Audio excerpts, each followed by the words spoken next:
If you want to support the channel, then please check out my Patreon page to gain access to exclusive videos, take part in Q&As, and watch my retrospectives before they go live on YouTube. Hello everyone, it's Oliver here, and I'm back with a new commentary, and again, Rob Hill, who runs the YouTube channel The Bad Movie Bible, is joining me to discuss the Rutger Hauer movie Split Second. How you doing, Rob? And are you looking forward to chatting about this classic B movie from the 90s? I'm very excited. I love this movie. Good, good. Okay folks, if you wish to sync this commentary with your own copy of the film, put the timestamp to 0 and press play. Now.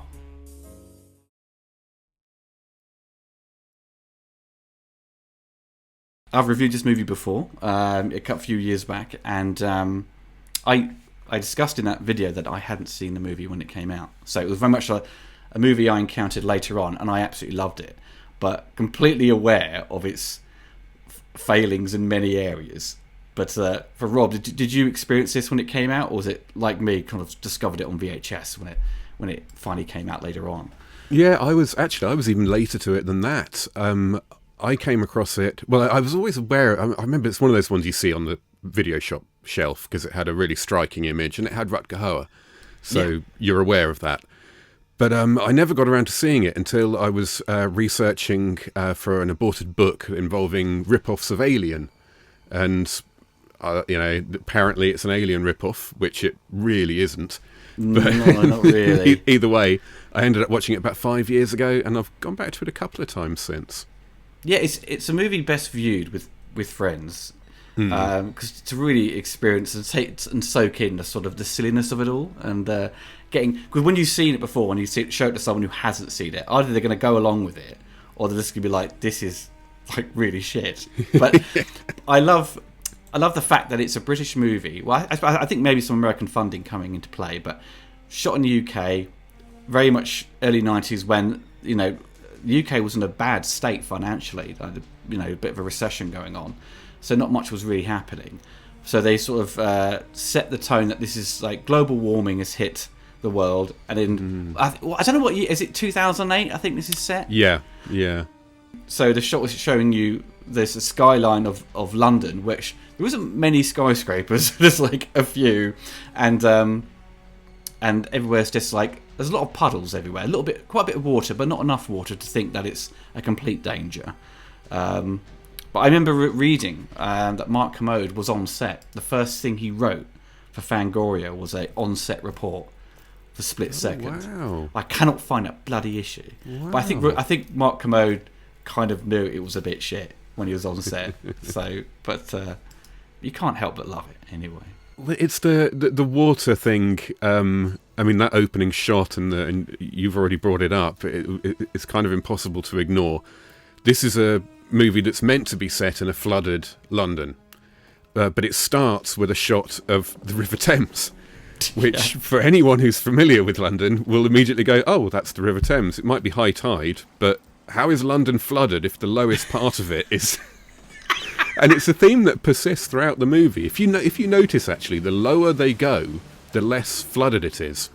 So sure. down by the river, they're just driving around fine on the embankment, exactly as normal. Oh yeah. And then later in the movie, they're actually in an underground tunnel and an underground station. Which surely, if London is flooded, the underground stations would be the deserter, but it's not. So it has got this weird kind of. It's meant to be flooded, but then they do these great touches, like the hover police vehicle thing. And they do have lots of shots like this of people driving through. Well, there's lots of shots where they aren't, but there's lots of shots of people driving through water and splashing about in water indoors. And I think for me, it's just enough to create that illusion, despite having shots like this where London is not flooded. Yeah, this sort of undoes their sort of direction, to sort of to indicate that London is in some sort of peril. I sort of compared this movie slightly to Richard Stanley's kind of Hardware. Do you know what? That's one of the first notes I made rewatching it last night. Yeah. Really? Yeah, that's sort of somewhat sort of dystopian kind of future, where Hardware is far more sort of gritty, but they sort of it'd be quite well. I suppose Hardware and Death Machine will be a good sort of double bill, but that essentially just rips off Hardware. But they sort of seem somewhat cut from the same cloth, or sort of seem in a similar universe. I know what you mean, and I think it's obviously it's the future dystopia element, and it's even though technology isn't really prominent in this movie, it kind of feels like it. It feels like we're in a world where technology has moved on a bit and kind of gone grungy.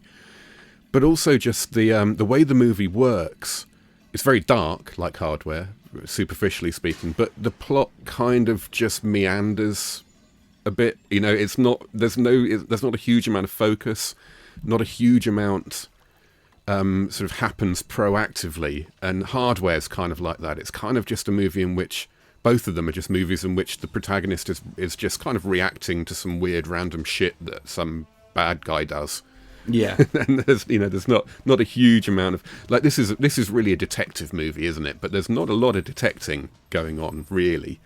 No, because it all implies that Rutger Hauer's character is being sort of pursued by someone he'd killed before, or someone he'd sort of locked up away. I can't remember the sort of the backstory of the character, but the original idea, wasn't it, that the script was called The Pentagram. Yeah. So it was supposed to be a thriller buddy cop, well, not a comedy, but sort of a thriller sort of buddy cop movie.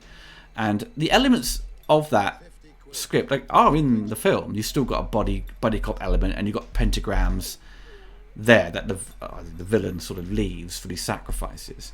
But I think during the process, obviously, as we'll go into the commentary more, that the script problems kind of kept occurring, or things kept changing, and then I think the villain had sort of changed halfway through, perhaps. And I know Stephen Norrington only had like 3 weeks to design it, so you've got this original kind of concept that's being directed and shifted in a different direction for it to be, because as you go through the movie, it's very tongue in cheek. It's very it tries to play on the comedy a bit more. I get the feeling Rutger Hauer was fairly convinced he was in a comedy, and the rest of the cast, some of them might have been in on it and some of them weren't. But I'm interested in that, the whole thing with Stephen, as you mentioned, Stephen Norrington only having 3 weeks to design the big bad. I don't know how spoilery you get at this stage, but the big bad at the end. And originally it was written to be just a regular person, a regular serial killer. And they, I think, what's the writer's name? I've forgotten his name now. But either way, he turned the screenplay into a production company and the producers before this set, and they said, we love the screenplay, but it's too similar to a movie that's just come out called The First Power, which I actually ended up watching not long ago for a different reason. So it's interesting to see the movie that this had to become in order to be not so similar to the other movie, because that's basically Lethal Weapon with like a supernatural element. Yeah. And all they really did was they've added stuff like the London setting and the future setting and the water, but none of that's really integral to the plot, is it? No. You could have set this almost anywhere. So what they really changed is just the villain. They just made the bad guy a bad thing, and all the pentagram stuff's all still there. And it makes you realise just how much you change a movie by changing that one element, because it made it a completely different beast. So I don't think like the monster itself and the pentagram and the sort of the religious act of it all doesn't really make any sense. And how's he become? And who was he originally? We never get to see that, how he become this monster, because he can't have been chasing it in that form earlier on, before the sort of the precursor to these events. Exactly. I mean, this is what makes me wonder if it wasn't going to be a monster until right at the very last minute. Because as you say, there's lots of things that don't really make sense. Rutger Hauer's already had an encounter, a physical encounter with this killer. He's got a huge scar, and he tracked him. How could he not? And also, something that hadn't struck me before, but I'm getting slightly ahead of myself, but it's not an important point. That Rutger Hauer receives in the mail at one point the heart of one of the victims from the killer as a wind-up, as a kind of and they're running around the police station. Who delivered this? Who delivered this? Where did the guy go who delivered this? And everyone's like, oh, I didn't notice. And then at the end, you realise the monster is basically Giga's alien, which does raise the question: what did he call? Did he just go to the post office and hand over the? Did he deliver it himself? That was obviously a scene that was, predates the monster element. I think the villain must have originally meant to have been. Oh, for sure.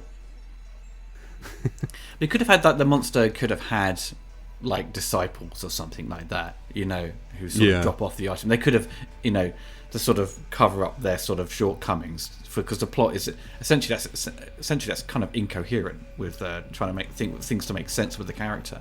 Exactly, yeah. And you could then have jumped up the demonic aspect with that as well. Oh, for sure. There's a bit earlier when Rutger Hauer's kind of circling everyone with his gun. The camera's following him around. But the camera gets quite close to the gun he's got, and you can see how plasticky and cheap it is. I love it. It's like a Poundland sort of Blade Runner gun, isn't it? Yeah. With a little bit of RoboCop stuff on there. Yeah, there's definitely some RoboCop there, isn't there? There's a lot of movies in this as well. I always thought that there's a lot of Blade Runner going on, not just because of the casting. But that whole club sequence was essentially a bit Blade Runner-y. Yeah. Woman's dancing, he's on the phone, like that sort of trying to be like that sequence in Blade Runner where he's at the bar. And it's like they walked into a laser quest and just like sort of, right, let's put these lights up and put someone in the middle. It's a club, And I can see Ian Jury running a Laser Quest type facility, actually. That's he must have played someone who does that at some point, because as you mentioned in your retrospective, he always plays this kind of character, doesn't he? He's always... Oh, does, yeah. He's like our version of Tom Waits. Yeah. I love him in Judge Dredd. He goes, yes. This robot's non-functioning, like my wife.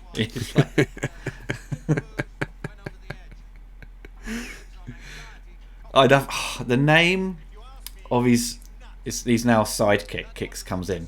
Dick Durkin. Now, Dick Durkin. Who thought that name would sound somewhat interesting and cool? It's just like, maybe it's just a joke. I don't know, but I don't know. It just seems humorous straight away. It doesn't seem, you couldn't take that name seriously.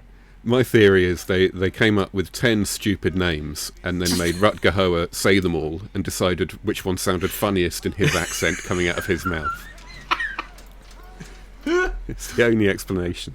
I do love the opening sequence we saw earlier where he walks down that corridor and you just see him flick his jacket. I think he's trying to hide his belly, because he's proper out of shape in this movie. I think he's most out of shape I've seen him, in that sort of selection of those 90s movies he did where he was like the king of sort of the B-movie action film. That some did get theatrically released. This got theatrically released with a lot of distribution in the USA, but it's still kind of bombed. And but it was a massive hit on home video, which is what this film is really aimed at. It's not it's not a theatrical experience, even though I'd love to see it on a big screen like the Prince Charles or whatever. But it is VHS fodder. And I'd love to see it at the Prince Charles now. I don't know if I'd have been bothered about seeing it on the big screen in 1992. I don't know if at that age I'd have been too interested in something this kind of, because it can be slow at times, and it's not the nicest movie to look at. Although strangely at times it looks brilliant. It's very odd cinematography somehow. It's really, I think maybe some of the transfers have been a bit strange over the years, which like overly, the contrast is whacked up too high, perhaps. Like there's a lot of the whites are just like too glarish, Yeah, I've noticed that actually with my DVD, the colour temperature is completely different to the current Blu-ray. Totally different. It's Alan Armstrong. He's so good in this. It's just great. It's so much swearing. It's great. And Pete Postlethwaite, it's like it's got these legends in it, Yeah. How many of these? I'd love the idea of Alan Armstrong and Pete Postlethwaite, who were probably at RADA together in the 70s or something. I love the idea of cut and them standing to one side on this set, going, "Did you ever imagine this is what we?" I thought I'd be on stage in Stratford doing Shakespeare by this point of my career, not being pinned against a wall by Rutger Hauer. This wasn't in the police reports or the newspaper. And it's never going to be. You got that? Just the eternal optimism of this guy as well, the sidekick of Dick Durkin. He's convinced that the chirpier he is, Rutger Hauer's going to be more likely to like him. I like how Rutger sort of smokes these very thin cigars. You know, he should be on big, massive ones, shouldn't he? Really. But you see in a minute when you go to his apartment later on, where he lives on chocolate. That's about it. That's probably why he's quite chunky. You know, possibly borderline diabetic. You know, chocolate, cigars, and hate. I read a review that some guy wrote that was quite interesting. I was really looking forward to rewatching the movie because it brought up a lot of things I hadn't seen. And then I rewatched the movie and still didn't see any of them. All to do with about how it's all to do with. It's all to do with death, basically. This is a film that's all entirely about mortality. And Hauer is the way he is because he has a heart condition that's slowly killing him. That was the theory. So that's why he drinks coffee and smokes cigars and eats chocolate, because these are things that are all famously bad for your heart. But either they didn't mention that or they changed they didn't want to emphasize it for whatever reason. So it's just kind of left hanging, this chocolate thing, without any... Like, why does he only eat chocolate? Why does he keep chocolate on his fridge door as well, on the outside? Do you remember that? That's so weird, isn't it? It's like a heart he's made as well. So it's just like, what? And he's covered... His whole apartment's just like full of like pigeons, like shitting everywhere. Surely he'd be like quite ill or getting some sort of poisoning or something. I don't know. He's sunk so low, he's now got pigeons for pets. Yeah. Flying rats they are.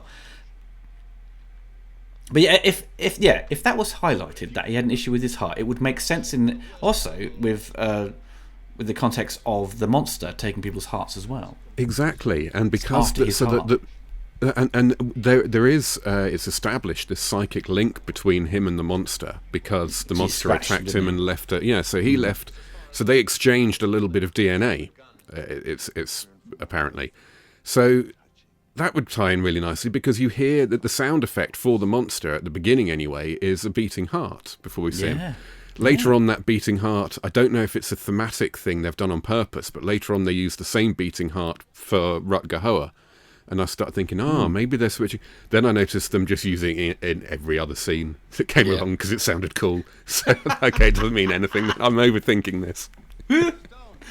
I quite like the score to the movie. I think it works quite well. It's going with a low budget approach where it's all synthesizers, but it works well. It fits, doesn't it? Yeah. Yeah. And it's from a couple of guys who, I wrote this down because I knew I was going to forget. A couple of guys who've got a really odd history of, so they did the score for a British movie called Funny Man, which I've only... Is that the Lee Evans film? No. It's it should be, because it might make it funny. It's I only watched it relatively recently, researching a Nightmare on Elm Street thing, and it turns out it was this just these two mates decided to get together. They somehow got the money together to make this movie, Funny Man. Got Christopher Lee to be in it, and it's about a jester. And allegedly, they spent so much time getting stoned, they decided that the jester was funnier than the script, and that it should be a comedy all about him. Oh, that was in your your recent video, the Elm Street knockoffs. Yeah, but the score is insane, and it's about the only other high-profile thing these guys have done. The guys who did this one, although one of them I noticed did Howling 2. Howling 2, because I know obviously when I researched this originally, it was. Wendy Carlos was going to do the score, and which would have been very interesting. What she did, Tron, and and The Shining, and Clockwork Orange, I believe as well. Yeah. So I presume she would have gone on a similar approach of like a synthesized score, but I think the samples of it were put out on a soundtrack of sort of archival stuff she'd done. But it's a shame they sort of maybe didn't think her approach was maybe too atmospheric and weird, maybe for it to be considered, but. Maybe stands she was taking too long. Who knows? Could have.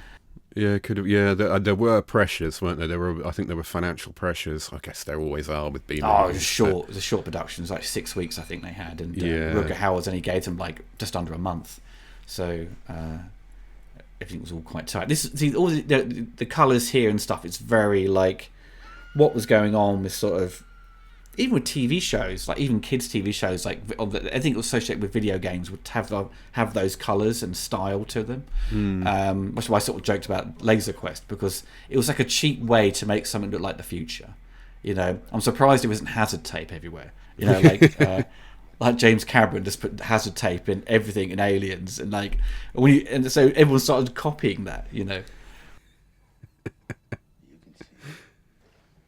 And this is the character with whom Rutger Hauer has the best chemistry in the movie, I think. The dog, yeah. Dog who's there's like bouncer, you know. Got to get past the dog.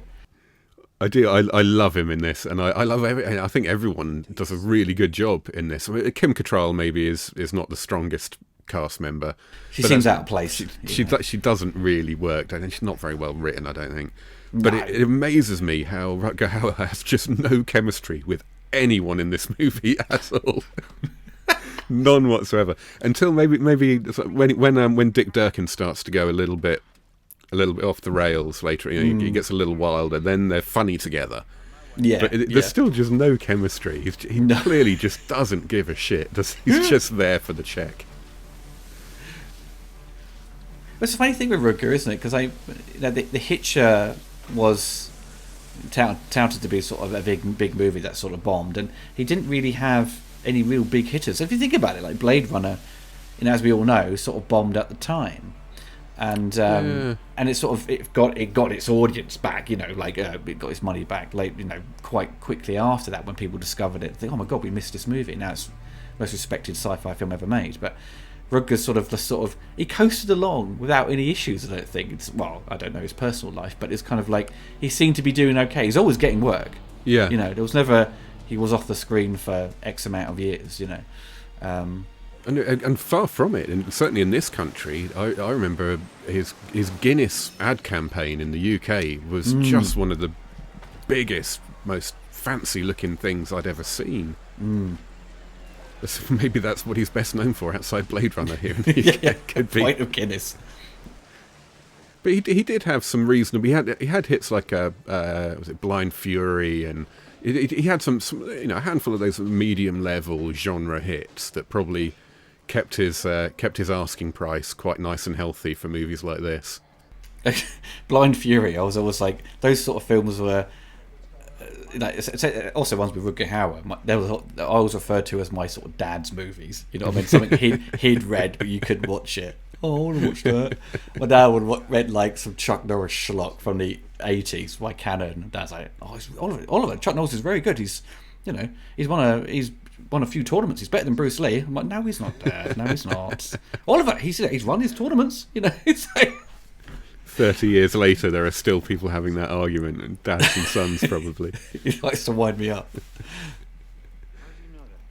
The only movie I ever remember watching with my dad was Ealing Comedies. Oh, really? I think you probably did better than me in that respect. I still watch quite a lot of carry-ons with him, you know. So I still like that. I still find him really funny. I think also this film has their set dressing's a bit shit. Like some of the rooms you go, it's so barren, basically, or just like a couple of posters on the walls and stuff. Yeah, it isn't very clear exactly what level society is at. How much has it all collapsed, and how wide? You know, is he living in a warehouse full of wild birds because that's just how people live now, or is it because that's him? And is there perfectly civilized? Obviously, we see the outsides of plenty of buildings looking completely normal, but. That's due to their lack of budget. Well, it's funny, yeah, because there's a few deleted scenes from the movie, and the main prominent one is that we see Dick Durkin's wife. That was cut from the actual cut. You can get it on the Japanese videotape, and I think later on the German Blu-ray. But you get to see his apartment, and it's like normal. It's like you know, it's like a normal place where he's decided to live in sort of squalor to sort of fit his depressed sort of attitude, I suppose, and like I suppose he feels he's still being tracked by this monster, and he's just kind of, I don't know, he's not concerned about his own welfare, I suppose, more about just keeping his arse alive, you know. Yeah, it was a really strong stereotype at the time as well, wasn't it? This kind of the anti-hero roguish cop who lives in a pit of misery and empty beer cans and so on, and Yeah. I think Martin Riggs has got a lot to explain. See, Riggs has got like a sort of genuine, believable sort of depression, right? And he does something what an adult would do, just like drink themselves to death, essentially, or try and attempt to commit suicide when things get too low. But Rutger Hauer just like eats chocolate and just avoids getting shat on by pigeons, And then goes to work to abuse, physically assault, and generally bully everyone around him. Yeah. Oh, it's that scene earlier where he pins Postlethwaite against the wall and then gets called into his captain's office, and he's just come back from suspension, and the first thing he does is this. He's doing it again. His captain's just like, that's just. I think if you look behind him, there's like a purple wall just saying "Beware rats, plague pits." The pits, man, it's the pits. There are lots of little every now, well, not lots, but I noticed a couple of little like please wash your hands stations as well in the background, which is a scary little foreshadowing to COVID. This film knew all along. Yeah. It came from rats. Who'd have thought the disease would actually come before the floods in the real world? We always assumed it would be the other way around. I think they've only got one location, haven't they, for like this sort of. It looks like I think for some of the exteriors where it's flooded, they can only flood certain areas, don't they, for permission. So it's this bit isn't even flooded. There's a few sandbags there, but they do a good job of sometimes anyway keeping the ground out of view and just adding some splashing Foley sound effects, which that's a pretty effective way of achieving what you've got to achieve. Oh, sure. If you just can't did it afford then, but there was no water in the previous I'm wide not saying shot. it's perfect. Just,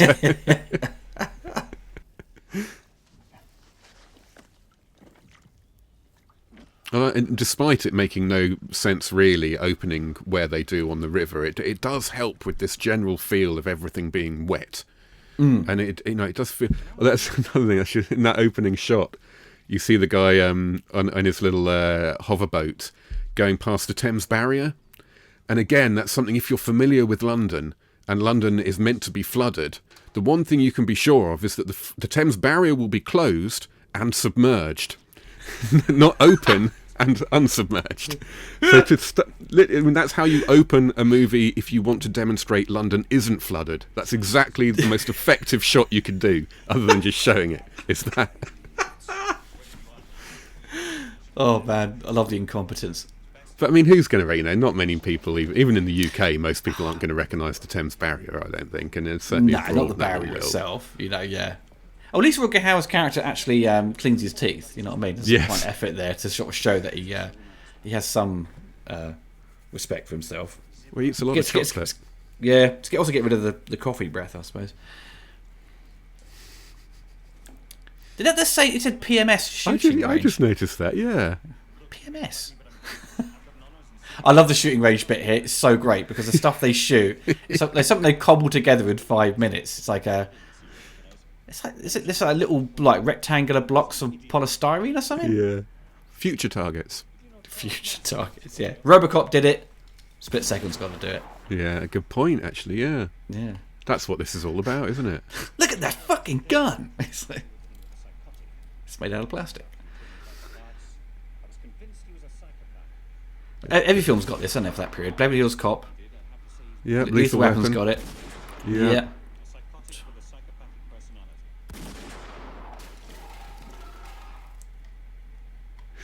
I love this as well.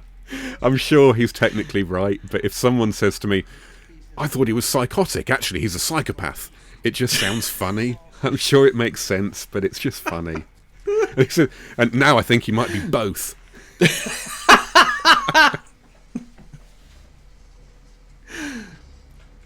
I love he's been sent a mould, hasn't he, of the teeth. It's great. Surely it would have been a lot easier just to have, like in RoboCop, where they just literally cut out a frame of someone's top torso. Yeah.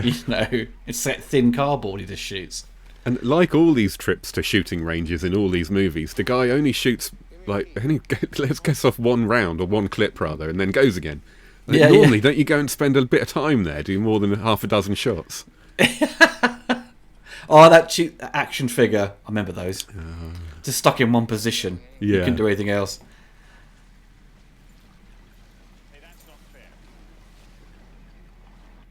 So that bit's flooded. Yeah. Here we go. She's got the. She's rocking the hairstyle from Star Trek 6. Are you sure that in Star Trek 6 she isn't rocking the hairstyle from Split Second? It could be that she had her hair done specially for this movie.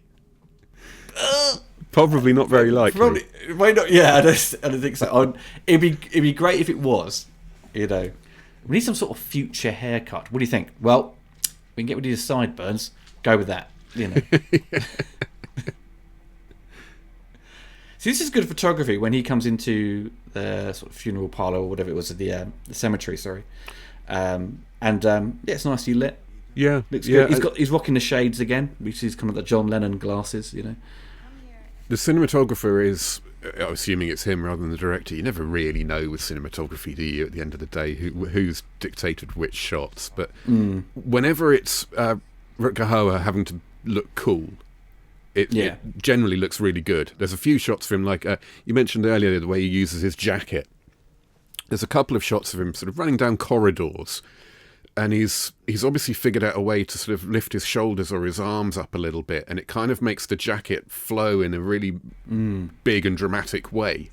And that stuff's all shot and conceived really nice. It looks really good. He's always backlit, I think. Yeah, really, when he's done exactly. these Yeah, things, it's a silhouette of him a lot of the time, isn't it, as well? I think the editing probably doesn't help with the general feel of the visual design, because it's I get the feeling there's a lot of stuff missing. I know you've got the or you've seen the Japanese version with the deleted scenes, but there are several points in this where there's obviously a scene missing, basically, but it just comes off like bad editing. But there is clearly a scene missing. Yeah, it's the Japanese one's only like 6 minutes longer, so it's not enough to do any sort of damage to the movie. So it does feel like not such a character, but I think there's maybe like 20 minutes, 15 minutes of potential sort of plot that they've cut out. But what you've got here is what really drags the movie down is the sort of the romance stuff. Yeah, really. This is where it stops dead, basically. I think. Yeah. Around here when she's introduced, and we just don't need this scene at the end of the day. Oh, he's got bullets in the fridge. Yeah, it's amazing. What if he's like wakes up one morning, he's like half asleep, and just eats something from the fridge? He says, I just ate a shotgun shell. Well, he knows that he keeps his food on the outside of his fridge door, so I suppose the fridge has to be used for something. They would just open this window, the wind just blasts through. You can see her wonderful sideburns that's been removed. It's a weird undercut she's got, isn't it, really? Like you say, I think it's just we have to do something different, but she's already got short sci-fi hair, so there's not much we can do. Hair's really actually what people are doing now. Yeah. I've seen so many people having mullets are back in fashion. Fucking hell. And like 90s bowl cuts are back in fashion. So no one chose to have these haircuts. They were forced upon us, by shit barbers. Your mum just said, oh, you need to go get your hair cut, and they give you that. Now people are choosing to have bowl cuts. It's insane. At least they've got the choice. I'd happily have my hair cut like a 1930s Gollum if I could actually have hair. There's a lot of kids that need psychological help. How long has Kim Cattrall been around, still looking basically the same? She's aged very well, hasn't she? Yeah. This is where my wife would say she's had loads of work done, but I don't know if she has or not. But this is like 11 years after Porky's. Yeah, I was thinking, was Porky's like Porky's? I mean, she looks the same. It must have been made a couple of years before, but no. I first saw her in Mannequin. Oh yeah, I was obsessed with her when I saw that. I was like, oh my god. Yeah, I was obsessed with her after Porky's.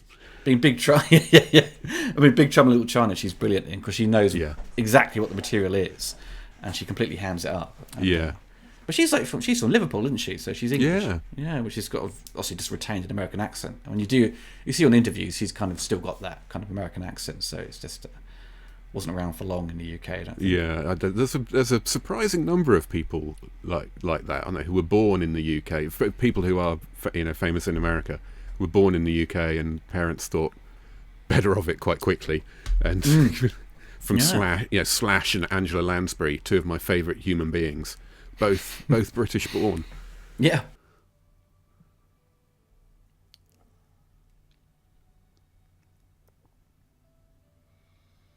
He's got a fucking hammock for a bed. Of course he has. But he's sleeping on a chair because the pigeons are using it. yeah. Oh, I don't want to disturb them. Sure, you can afford a bed. Maybe Rutger Hauer would not fit in that hammock. That would collapse instantly. I love that, because I sent you the other day, wasn't it? I put on Facebook as well a number of months back. Was this? I love finding the promos for these VHS releases where they're designed for retailers, and it gives you all the numbers and figures of how well they've performed. And Rutger Hauer's, even though it wasn't like, I've seen Van Damme ones where it goes 80 million, 100 million at the box office. It's like Rutger Hauer's like 4 million, 3 million. It's like, yeah, it's all right. It's not Van Damme standards. Now he's wearing a pigeon as a hat. You just know this was his idea as well. Oh man, it should have shat on him, really.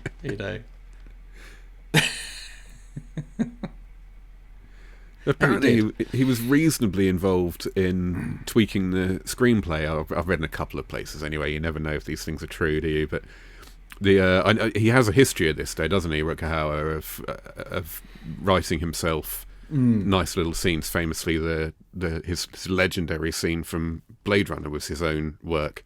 That's right. But apparently, it was in this movie. He did a lot of building up the psychic connection between the monster and he. But so if that was his idea, then wouldn't that maybe the sort of original idea that he had heart issues wasn't really explored in the script? Maybe he thought we've got to do something to sort of create some connection. Yeah. I do know that he was quite difficult on set. That's hence why the director had left before I was going to filming ask of if the you finale knew about that. Yeah. finished. It was essentially just kind of not very cooperative with the director. So it's sort of the director himself, he didn't really do that much. I think the guy that comes in, Ian Sharp, second unit director, who did things like GoldenEye and Roger Rabbit, very skilled second unit guy to sort of finish the movie. So it's hard to know how much of is it Tony Malway, I think. Malway, sorry. Malum, sorry. Tony Malum, sorry. Yeah, sorry. Yeah, so it's hard to know how much of what he had shot is still in the movie. I think the majority of it is his. Yeah. And there's just a few, I think, probably pickups in the finale, which they had to build the whole subway sequence because you couldn't flood a subway sequence. Famously, Aldwych is always used as a subway to use for filming. In case of Die Another Day, Superman 4, famously. But that is because that's been closed for a long time. But I don't think this movie had any access to that. It's strange because, as you say, he's not a hugely prolific director of, at least of feature films, Tony Malum, but he did make a lot of he'd been around a while. He'd made a lot of documentaries in the 70s. He'd made The Burning and a few other movies. The Burning, I think, is a really, really good slasher, really good Friday the 13th knockoff. So, it's hard to see how it could be anyone other than Hauer's fault that they fell out. It seems like, in terms of with The Burning, I think you'd think this will be essentially kind of his bread and butter. Really, he's sort of he will be able to sort of adapt and make this make it work. Maybe it's conflicting sort of creative ideas thrown into the mix that's kind of caused him to sort of bow out. I've always had a theory as well that I've noticed movies with troubled sets. It's often more likely to be the case when they're shot entirely at night, as I suspect this was, because you've got a lot of people just aren't suited to getting up 8 o'clock in the afternoon or whatever, and in the evening, and going out to work, and they're not sleeping properly, and they're getting edgy, and they're not seeing their friends and family and so on. I've just noticed movies set at night often seem to have troubled shoots. Yeah, for sure. I couldn't handle that. No way. It would take you probably about 4 or 5 days to get into that rhythm. But you just end up probably just getting ill quickly. Yeah. You know, I remember Tim Burton said shooting Batman was a nightmare because he said he felt like he had a cold for 6 months because it was all just night shoots pretty much. And add to that probably the difficulty of shooting in water, because the shots involving water would have taken 5 times as long as the others. You've got to set everything up, you know, be a nightmare. Just waiting around, just a nightmare. And getting constantly, for the actors, constantly getting in and out of every time they get out of this car, they're going to, their feet are going to get wet, their trousers are going to get wet, and then they're going to get back in the car and sit there for half an hour ready to do the take again, and then they're going to get... It must just be awful. This is as sympathetic as I get in life, okay? Yeah. Movie making is not fun. Trying to see if he's got... I always like looking at... He's got loads of cereal in the background, but I can't see if there's any... Oh, we had Sugar Puffs earlier. There we go. I know. That'll be for the pigeons. and of course he's got a motorcycle in his... How did he get up the fucking stairs? You know what I mean? This guy is obsessed with Harley Davidsons. And there's his... That's all he eats, presumably. It's all we see him eat. It's all he's meant to eat. And he... Oh no, he does have a fry up now, doesn't he? Ah. Or maybe Dick Durkin has a fry up. One of them has a fry up, I recall.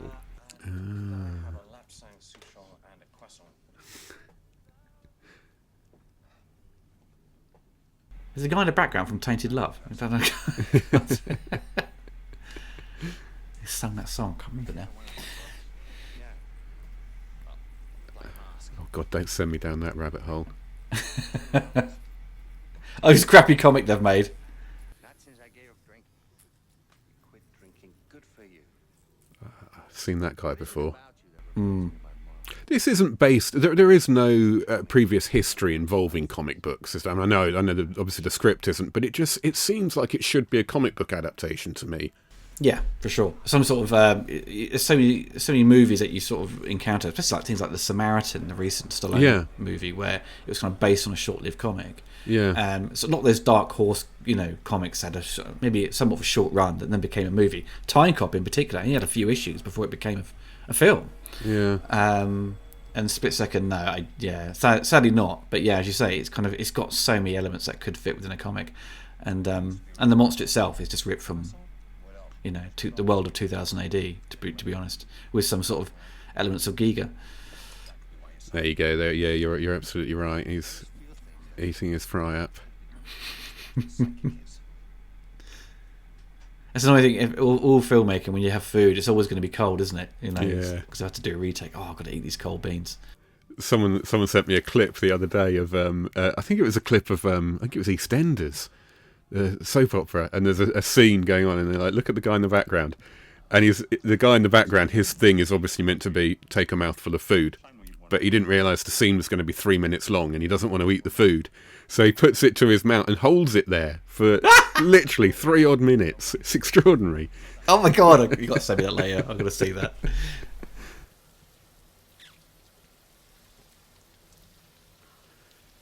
More casual references to Harley Davidson.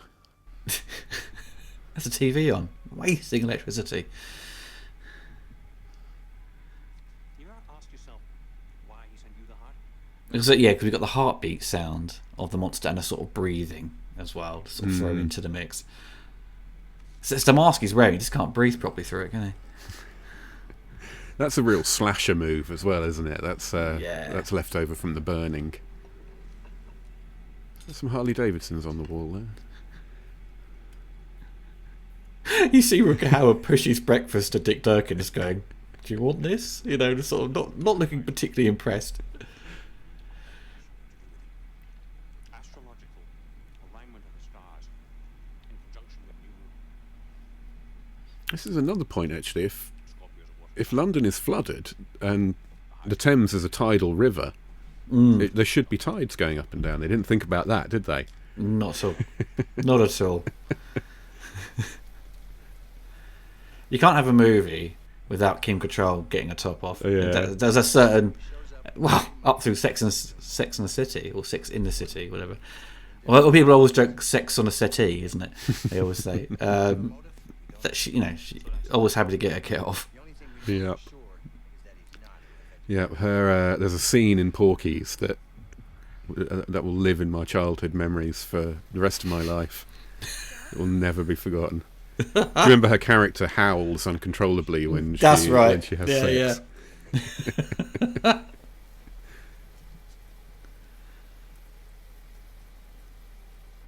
care about your degrees. I don't care about second-hand knowledge. I mean, the film was quite. A lot of magazines had covered it when it came out because I found it in Starlog, I found it in Cine Fantastic. So it did get press. It wasn't like something that was going to be just thrown out there without any fanfare. I think because of Rutger Hauer, it was still a name, that people were still looking forward to see what he was doing next. Yeah. And in the case of it being essentially a kind of sci-fi action movie, it's always going to be picked up by those sort of magazines. It was blamed. I think some of the failure at the US box office was blamed on the LA riots, wasn't it? Because I believe it opened that weekend. Yeah, I'm not sure. I mean, I don't know. Was that likely? I can see it obviously in California or certainly LA, but yeah, it would certainly affect screenings in LA, but in LA, but not throughout America. Maybe because a lot of people just started watching the news and decided not to go to cinema. Yeah, it's hard to say from the outside, isn't it? Yeah, I think that may just be down to the fact that the filmmakers said that to sort of cover up the shortcomings that the movie wasn't that good. Yeah, and the UK has an odd relationship with UK genre cinema as well. I think I'm not sure that I can see some people thinking, a British take on this kind of thing will appeal to the British. But in a way, I'm not sure that's the case. I don't think we really like having American products sold back to us with a British twist. Yeah, apparently we just like gangster films because that's all anyone makes in this country. it is, isn't it? Or period dramas. Yes, you know what I mean? Everyone just like, there's way too many of those. The same thing over and over again. And the irony is, British gangsters are about the lamest gangsters in the world, frankly. But they're not the kind. All you need is some Cockney dudes just swearing a lot and just shooting people. That's about it. A Range Rover and a rigged boxing match. That's every movie.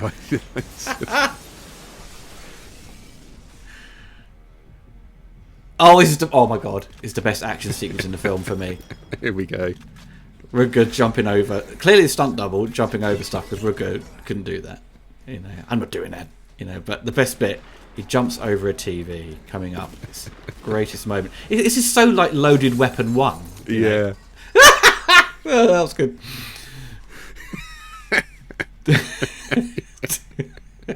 And there he goes. We're still going to he sort of backflipped over like a Super Nintendo or something. It's on the floor, mate. You don't need to do that. You just step over it. Or better yet, don't hurl your body into the air in front of the killer for absolutely no reason. What have you achieved strategically by doing that? It's like in a Galaxy Quest when they're on the alien planet. Is it Tim Allen? He's sort of just doing forward rolls like Shatner, and then like everyone's just walking behind him. It's like, what was that necessary? They're like, yeah, sure. It's like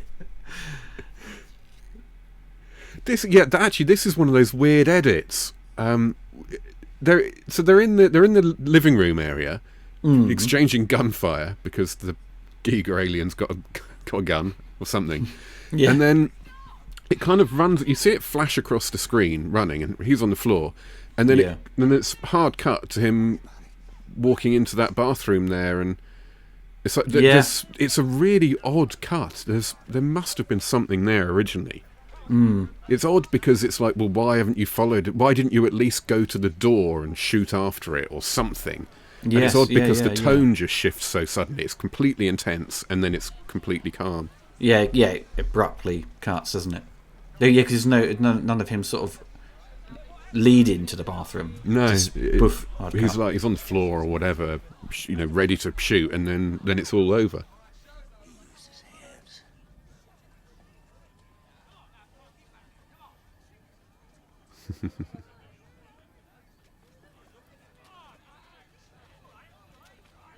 just like the frustrating thing is we just don't know much about the monster, and it's like, and by the end it just gets so silly, which is it's also another great moment at the end. But, if they wanted to make it a better movie, I don't think it would make any difference to my enjoyment. But if they wanted to make it a better movie, they should be learning things about the monster, which take them, so and so, he knows something about it. They go and talk to him. It's like, oh, I don't know anything about it, but there's something here, and so they go there, and it gives them something to do that isn't just running to the scene of each death and then having a bit of a scramble. And it would tell us more about the monster. Yeah, for sure. It's a bit where Rutger Hauer is sitting there. It's like he's having heart problems, but it looks like he's going to sneeze. It's like or laugh. And this is the moment he's decided he's leaving the set. He's had enough. The director's right, do whatever you can to stop him. He sort of pretends a sort of panic attack, He should have injected more coffee into his veins, It's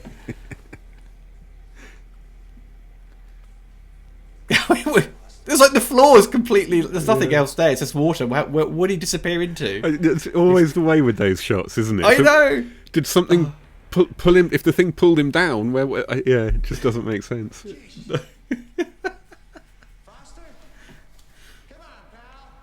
And these flashbacks don't really add anything either, do they? Because we've been told everything that's happened during this flashback. Yeah, for sure. I think there's probably I think maybe in terms of the editing, the structure of it has been sort of shifted around. Maybe those flashbacks kind of occurred maybe earlier on. Yeah, and it does give him a reason to get all. I suppose he's had his nightmare now, so he's had his reason to get all antsy and lamp poor Dick Durkin.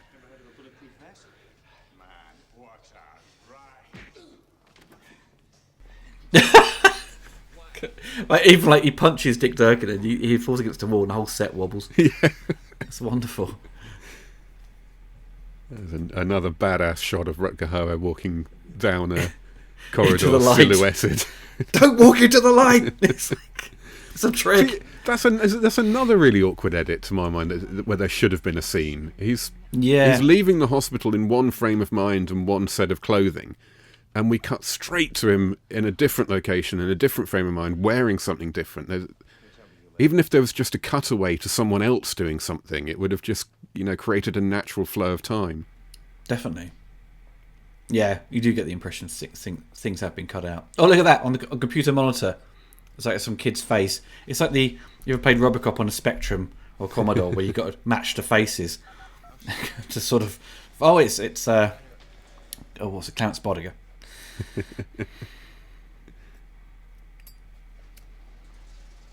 Oh, this is great because they go. Who is it? Where they go get the guns? Is it? I can't remember now. Oh, not quite yet. Because that's when Durkin flips, isn't it? And he's just brilliant from there on in. I love the idea of this setup of it's like the Odd Couple thing, isn't it? It's the straight down the line guy with the tie, and it's the guy who's on the edge. And then the last half hour of the movie, they're just like, oh fuck it, we'll just have two nutters. Don't forget the dynamic. It'll be funnier. This is clearly, I think, sort of RoboCop inspired, where you've got a lot of these sort of the gated kind of cornered off areas. Yeah. Like in RoboCop's bit where he's got the chair and stuff. And it's lots of these kinds of closing doors. And just getting in and out of the station, it's almost like a siege atmosphere inside as well. It's you can tell they're overstretched. You can tell that society hasn't quite got what it's got now. Yeah. They should be dealing with more crime and stuff, more, because all we're dealing with is a monster. So there should be maybe news reports of the crime is up, and actually there's no cutaways to sort of the news reporting what's going on. No, we know nothing about this world or the people in it, do we? Other than the ones we meet. Because all it does is just give you a sort of prologue at the beginning, which is always a bit I think it's a cheap way to sort of cut through any sort of plot. Yeah. Even on Judge Dredd, the Stallone movie, when it has that text at the beginning read out by James L. Jones, I think, and it's it just sort of cuts through a lot of the meat of what the world is, to set up the judges. I suppose maybe it's just sort of more of economical way of getting the point across. But and it gets everyone on board immediately as well. I especially with movies like this, that opening explanation isn't necessary at all, because you can organically tell us all of that throughout the first act. yeah, But I think people are. I think producers, writers, maybe they're a bit worried. Everyone wants to know immediately what's happening, immediately what's going on, and also I suppose they have to tell us that it's flooded because they can't really show us at the very beginning. it's like in Highlander 2. It's like has to sort of get across straight away that the world is covered as kind of an ozone layer shield. Yeah. To be fair, that given where Highlander ended and Highlander 2 started, there was quite a bit of explanation to get through. Yeah, true. See, all this stuff is so Robocop. It is, isn't it? Yeah. Smog. We've got Smog now. A Smog poster. Bloody Smog. Smog is like something from the 50s, isn't it? Like, everyone's like, with chimneys burning coal and stuff. So it's flooded, smog-bound, and plague-ridden, this future. It's got plague pits, mate. It's all... I suppose by not showing us much of the rest of the society, it does kind of give it a claustrophobic feel that goes quite well with the darkness and the... You think the population's kind of dwindled quite heavily then? Yeah, maybe that's the... I suppose it's a bit like Mad Max, the first Mad Max, where you've got the population's very sort of thinned out now, and it's kind of society's on the edge of completely collapsing. Yeah, it's an interesting phase that before things go full Mad Max. There's Oh, okay, I was out of breath. There we go. Kind of RoboCop as well, in a way. Yeah. Well, with RoboCop, you're dealing with Detroit City, aren't you? Which is already crumbled. Yeah, the city specifically rather than the world as a whole. Yeah.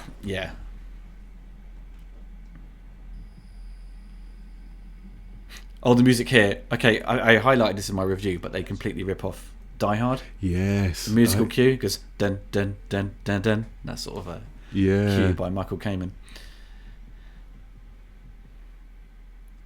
Yeah, I'd never noticed that, and then as watching your review, I was like, "Oh, that's exactly the same."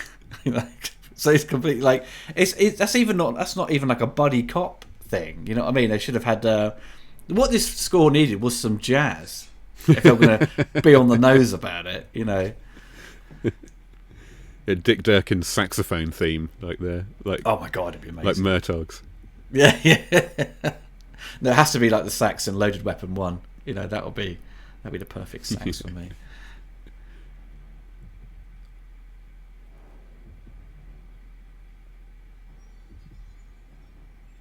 Their guns is literally like a small pistol with like 3 bits attached to it. That's about it, I think. Just a barrel. Yeah, it's like a top piece. They've like just painted a Pez dispenser or something black, haven't they, and then stuck it on the bottom. But there's actually someone in this movie's got a real Han Solo looking gun. I remember thinking, where did that come from? Oh, that actor's... I've forgotten his name now. He was in loads of stuff. He was in like The Crown, playing one of the Prime Ministers. From the early 70s, I think it was. It is a who's who of people from British TV, isn't it, as well, this? Yeah, oh yeah.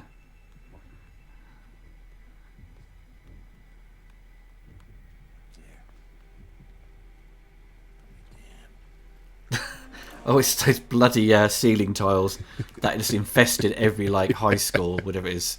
My friends used to dragon punch the ceilings. It's all collapsed. They're like giant Rivetas,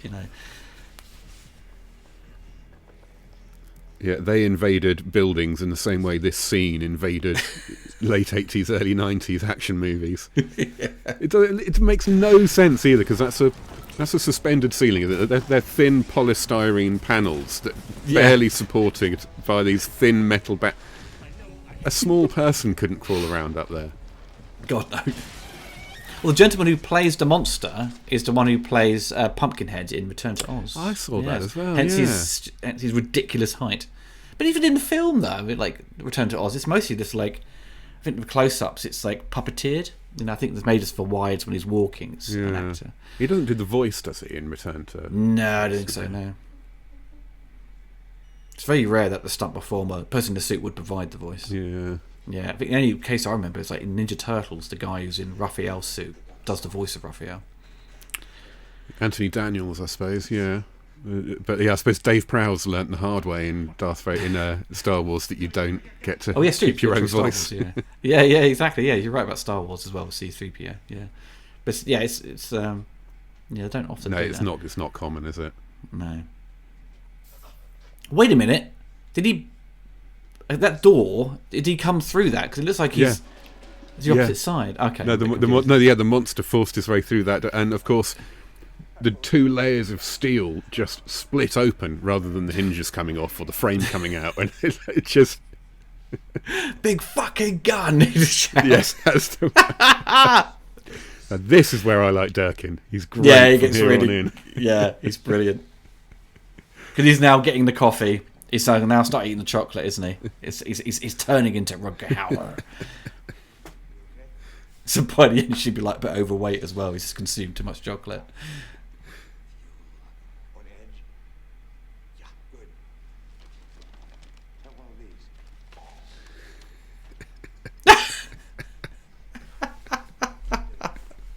It's like a kid's idea of getting like all pumped up and like energized. It's like coffee and sugar. Yeah, it's just like no, literally eating chocolate for a high. Yeah. As if they remade this now and it had those similar character traits, he'd just be drinking those Monster energy drinks, wouldn't he? Yeah, good point. Which look radioactive anyway. I've got a friend who drinks a lot of those. He collects all the cans as well. I thought, dude, you must be borderline diabetic now. It's just like, you don't. It's not good for you. I used to work with a guy who'd get through 2 of the big ones every afternoon after his lunch. He's like, oh, God. Fucking hell. You must never sleep. He just sat there vibrating.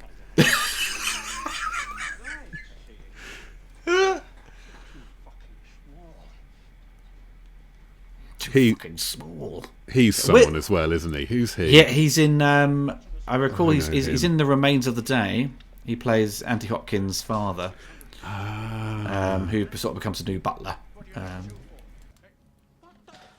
So where's this Han Solo gun then, Rob? You lying to me? I'm just trying to remember if it's actually a different film I watched the same night or something like that, which is always possible. I do like these sort of chain guns they've got, isn't they? Yeah. They're pretty cool. This is one of the best tooling up scenes. He got to sign them out. Nope. And there's a bit where he bumps into Alan Armstrong, doesn't he? And there's like a big swearing match, isn't there? I fucking love it.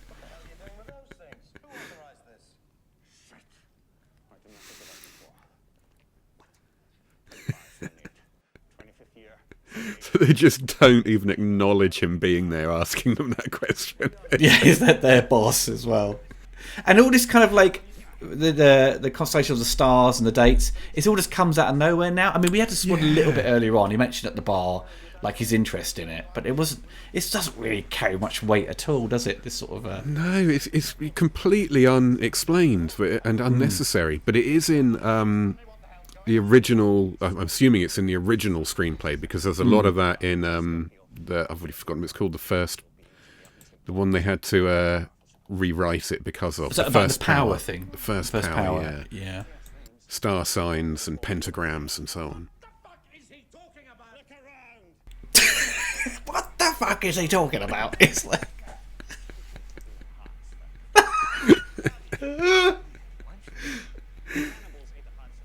And Hoa's now the calm one, just observing rather than driving all the madness. Yeah, because he's really good now, Howard. Because he's just reacting to Dick Durkin's character, the character, and he's playing up to it wonderfully.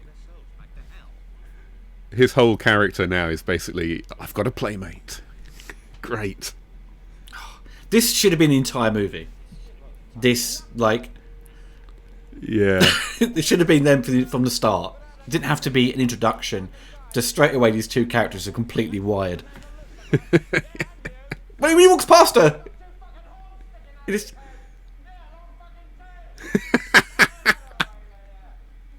He goes, get out of the way with you. It's something like, bash your ass, you know. Oh, man. And she's just like, random. oh, well, it's Tuesday. This is just how my life is. So you go for this like cool tool-up sequence, right? And they're out to. It's like they go out to do some serious action, but now they're just hanging out in his apartment. It's Cup like of tea? yeah, cup of tea, yeah. Decaf or regular, you know. Coffee. Yes, please. Oh, it's coffee for them boys. And he's sitting on his Harley, just pretending to drive it. You know. It's like two children. They're not chasing. It's chasing us. What's Rutger Hauer wearing now around his chest? Yeah. Oh, that's it's some sort of I've got a big weapon on my back type thing, isn't it? Oh, it's more like He-Man's kind of thing. Yeah. Where it's, you know. Oh, he's got some Marmite there. He's got some cornflakes. What else has he got? yeah, he's There? got I like Marmite. seeing this shit. I always like when people have like videos or films in the background. Two See jars. What the props they've put in. You know. 2 jars of Marmite there were on that shelf. I'm unduly interested by that. One could be Vegemite Yeah, good point. or Bovril. Or an unwanted gift. I'll cover you.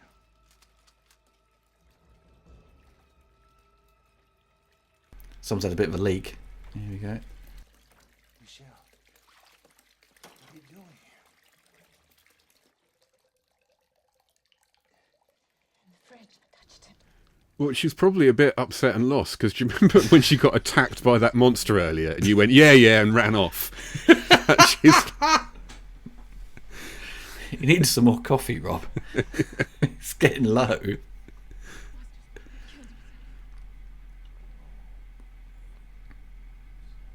Excuse me.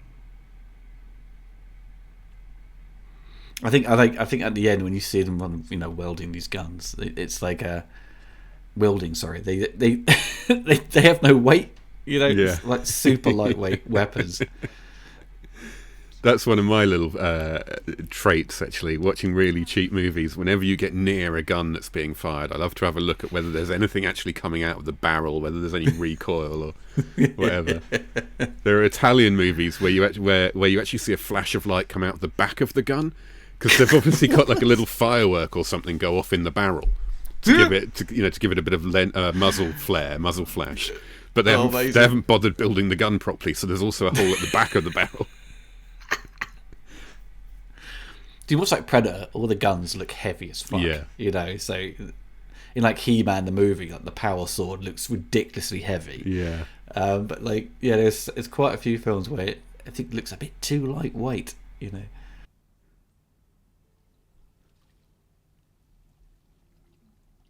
He's after me now, isn't he?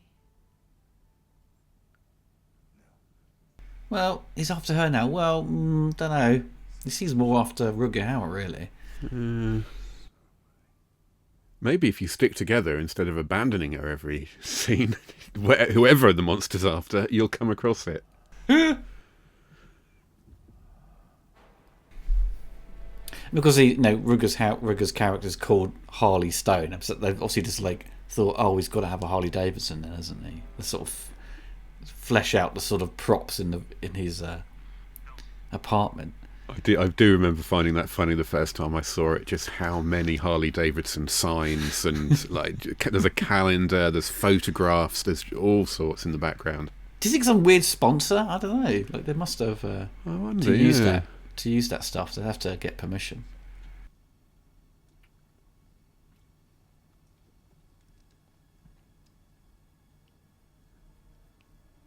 God, he must stink. Can you imagine how much he smells? Cigars and coffee. Yeah. God, his breath could melt through bank vaults. You know. I can't see that guy sitting in the bath lathering himself very often either. Like she was. Durkin's Jeep's gone. I better go take a look. You stay here on the couch. Don't go anywhere. I'll be right back. Good idea.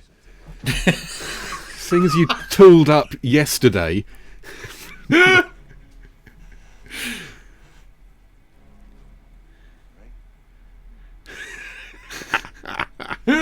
His chest is so wide. It's like it's like a 1950s strongman. Yeah, You can't tell if he's in shape or out of shape. You know what I mean? It's just this like big square chest. You know. Robert Mitchum. Is it Family Guy? There's one of those shows did a great joke about an out of shape, in shape 1950s guy, and it's basically Robert Mitchum with his trousers pulled up to his nipples, just, like obviously really out of shape.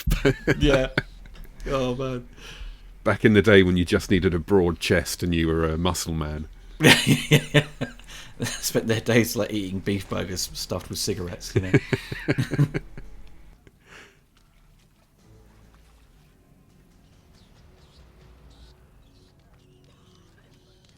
So they spent time setting up all these sequences, and we get to see a lot more of the homeless people now on the streets.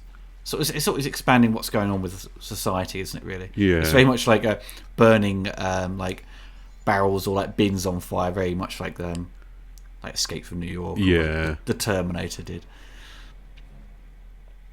Yeah, a burning barrel it goes a long way to adding a bit of atmosphere, doesn't it? Almost any movie, a burning barrel really sorts it out.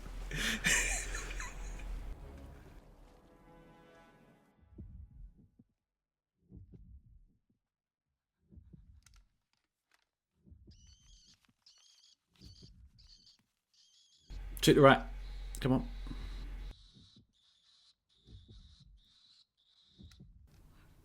I can't think of anywhere I'd less like to be hiding from a monster that may want to kill me. Why don't you like hold up in a police station? You know what I mean? It just doesn't make sense.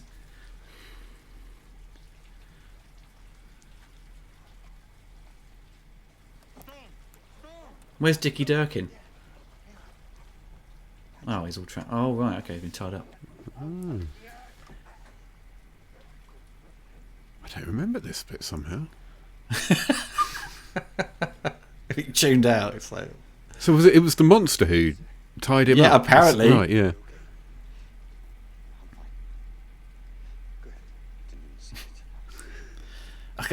Right, okay.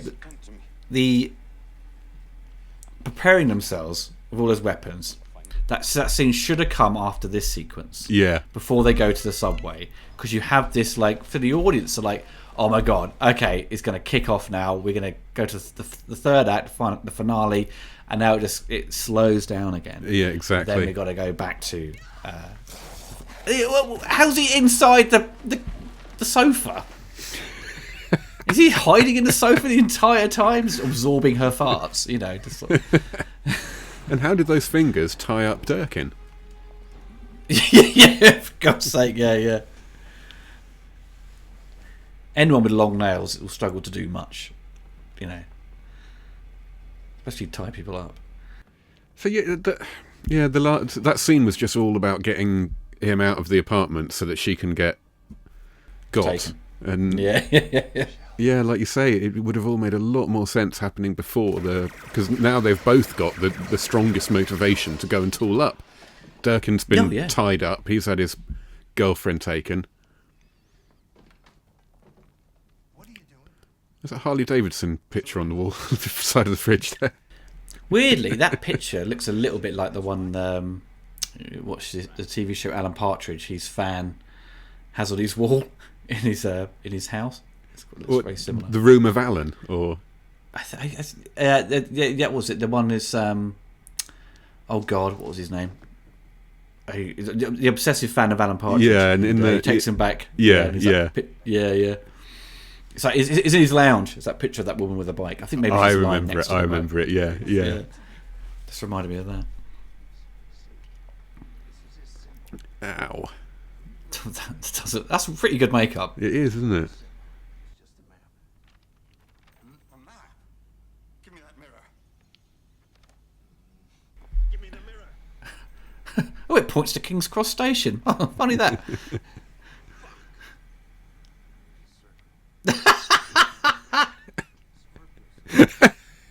God. Oh man.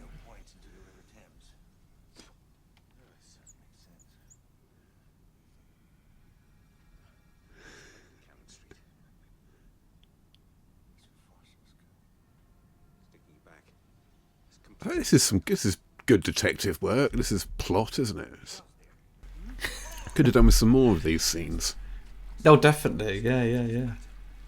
Oh, and then we meet the rat catcher now, don't we? Who's or the rat dude? Is that American sort of comedian? He's in Tango and Cash. He's generally again another character who often plays the same sort of role. Yeah, with Michael Pollard. That's right. Yeah, he's often that guy who you go to for like special information or special weapons or some That's such. Right. He plays Mixes Pidlick in the Superboy TV show. That was all I recognised him from as a kid. Then I saw Tango and Cash, and then Split Second. So what's he doing in this movie? So he's come over from America for like 1 day shoot, maybe. What?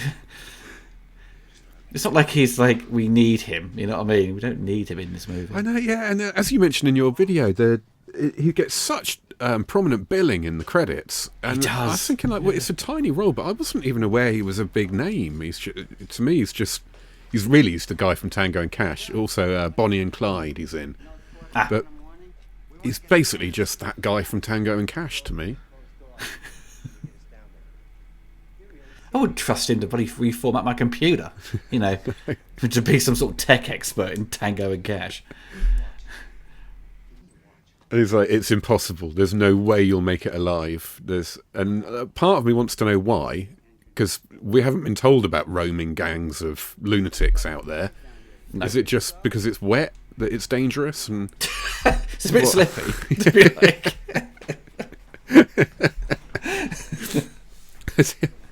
The last guy I sent down there slipped and did his back in. I can't go through that again. I'm not being responsible for someone else dying. I don't have the insurance, you know.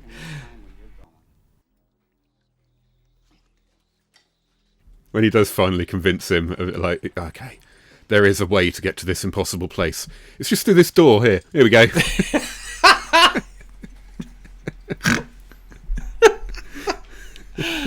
Oh, man.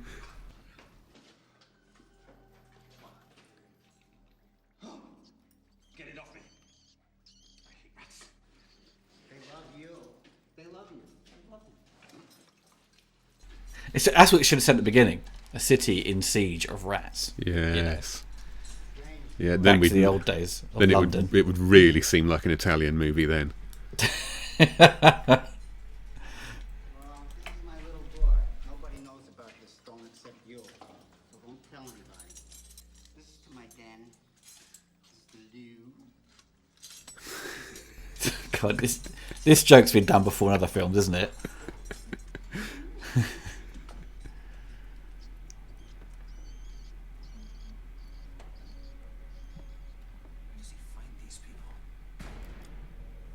Was there ever any talk of a sequel? Presumably it did so badly there wasn't, but... Well, you think, financially it did well on video, but I don't think it's... I mean, because it made 5 million of it... No, what was it? It cost 7 million and made 5 million, I think. So they've already lost money. Also, you think about the advertising as well. But he didn't spend... You know, it's not advertising budgets as they are today, but I think it would have made its money back overseas sales on video. Yeah. For sure. But I don't think the profit margins would have been so high that for them to be encouraged to make a sequel. And I suppose what else would you explore with the sequel? Unless the monster's been killed, unless he sort of is actual a sort of a demon that could come back in another form. Yeah. There's other than the character and the environment. There's no great demand or need for any more, is there? But it's just like I say, because it's not been explored at all. This world. It feels like there might be more to find out about it. Oh, for sure. It could be ripe for a remake, essentially, because you could take some of the ideas and just deploy them in a new film. If they'd not sort of created a connection between Rutger Hauer and the monster and just had it be a monster he has to solve, and the excitement and comes from the movie is from the investigation part. That's where the great stuff comes from. But because we don't have that, they've had to create this connection between him and the monster. But so it'd be easy pickings to make a sequel because he could just be fighting another person and not have this connection. And if they tied it in, something they maybe could have done here actually is connect the monster to the ecological aspect. The monster is a result of the environmental catastrophe we've experienced, and it could just be that in the future, when the world's gone crazy and it's all underwater, that has led to some kind of portal opening or some kind of link between our world and another world, or the underground world, or these monsters lived underground and the water's forced them up onto the surface, and Rutger Hauer keeps on having monsters to chase and kill. Exactly. Each one's a bigger monster. Each sequel. I don't know what the word split second has nothing to do with the movie. Absolutely nothing. It might make more sense if it's just called like chocolate and coffee, you know. If that was their like nicknames, you know what I mean.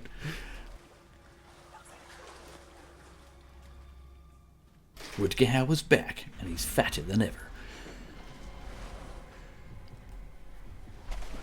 Yeah, still got power. Oh, they're dead.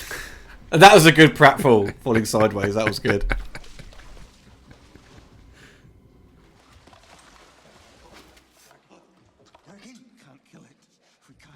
But do you think that I think Rutger Hauer is better at playing a villain? Do you think than a good guy? I think so. Yeah, I think it's generally there's just more to do as well. And if you've got a lot of presence and a penchant for the odd broad explosion, then it just fits perfectly, doesn't it? Because Rutger Hauer, despite not being an action star in that traditional sense, where he's like, you know, someone who's come from like a real like high physical sport, gone into acting, you know, the classic way it used to be. He's somehow, despite not having that, he's got the screen presence, and that's what makes him work. Yeah, absolutely. And he stands out in everything he's in as well, but possibly because I've always had this theory that some actors are just better than others at choosing roles, and I'm not sure he's one of the better ones. I think he's often in crap, and that helps him stand out. Yeah. He's a shining light in a load of shit, you know. Scott Adkins is my prime example of this type of person. I love Scott Adkins. I think he's fantastic. Oh, he's the prototype Gary Daniels, isn't he? Yeah, well, he's the better. He's far better. Yeah. Yeah. But he's also just, it appears he just says yes to every movie that comes along. And some of them are absolutely dreadful. And you think, like, if you just did one decent movie a year instead of, you know, you could be a megastar. I think he said recently that he did Hard Target too, because he was like, well, I'd be good to sort of pay off my mortgage. Yeah. So, yeah, bless him, you know. Family comes first. You can understand that. I mean, there was I can't remember what it's called now. There was one earlier this year, all shot in, you know, one sequence action movie. Yes, and that's supposed to be quite good. It's got some really interesting moments in it, but it's just so cheap and badly made. Oh no! I don't know. But then he makes something like The New Accident Man, which is fantastic. Oh, Look at that hand. This is such a dreadful effect. Isn't it? It's stuck, you know. It's like Loch Ness Monster, just...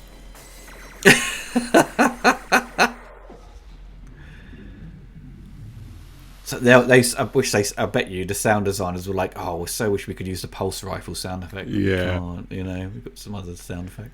Well, to be fair, this was introduced as a shotgun, and the gauge and the barrel clearly suggests this is some... But it makes the noise of some sort of assault rifle. It does, yeah. So it's they're already completely out of whack with that. This is quite good, his moment here, because he turns around and then the hand goes over his head, doesn't it, I think? Yeah. Sort of freezes in fear.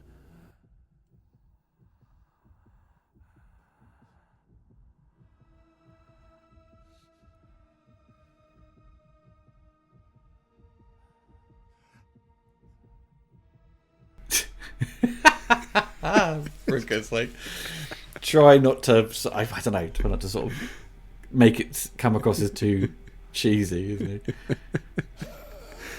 He knows he's only got one take. Yeah.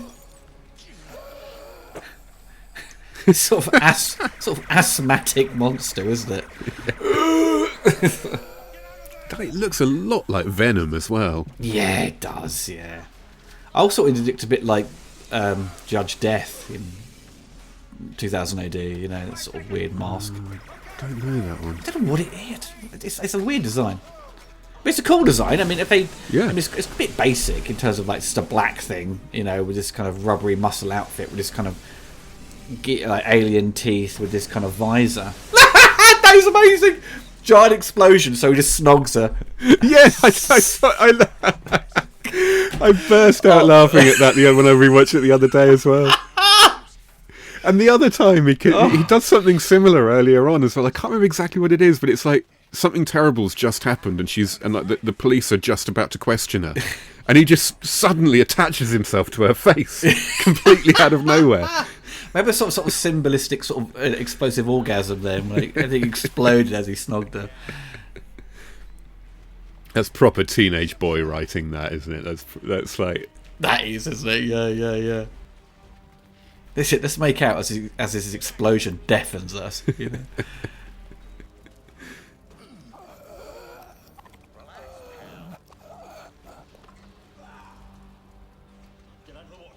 As you can tell with Ian Sharp's direction, the camera's put in different places. It's a bit more dynamic now. Yeah, it's more coherent as well.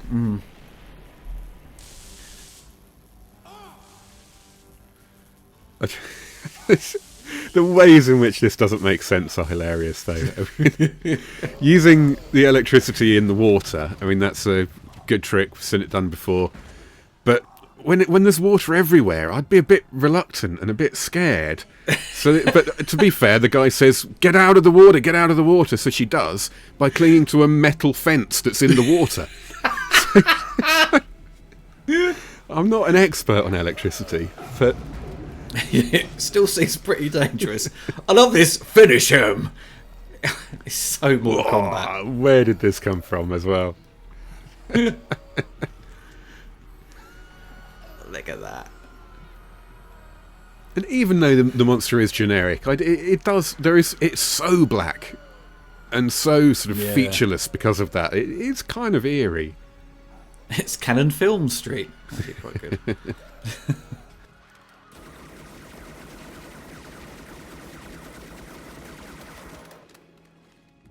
They got the colour coding. Cannon Street's on the Circle and District, isn't it? So that so that they've got the colour coding right for the set.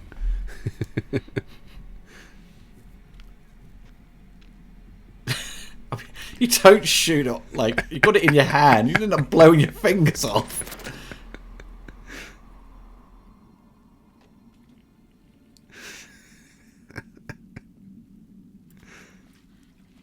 Is it dead? Yeah. That's a difficult question to answer with a simple yes or no. Philosophy of death. I ate his heart for courage.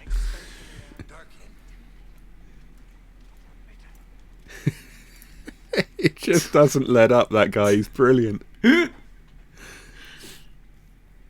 does feel like this was written by a younger man, doesn't it? It's very broad strokes. It's like he's watched a bunch of action movies and stolen a bunch of tropes on them and ideas and sort of formulated it into this kind of... Well, as originally, as we know, as we sort of said earlier, it was this kind of thriller buddy cop action movie, but sort of got twisted along the way and changed to something else. But this, the voiceover here adds a level of sort of... It doesn't seem to fit the movie. Yeah. It's like a comedy sort of spoof now. Yeah. And the music.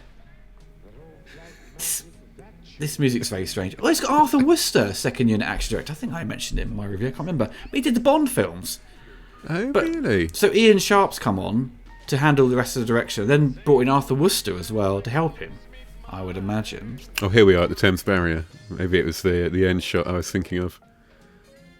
But this is a nice way to end it as well. I love the mirroring of the opening shot. I like it when a movie kind of starts to revisit or unpack its very first moments and its very last moments, and that circular aspect. It's good filmmaking. Oh, for sure.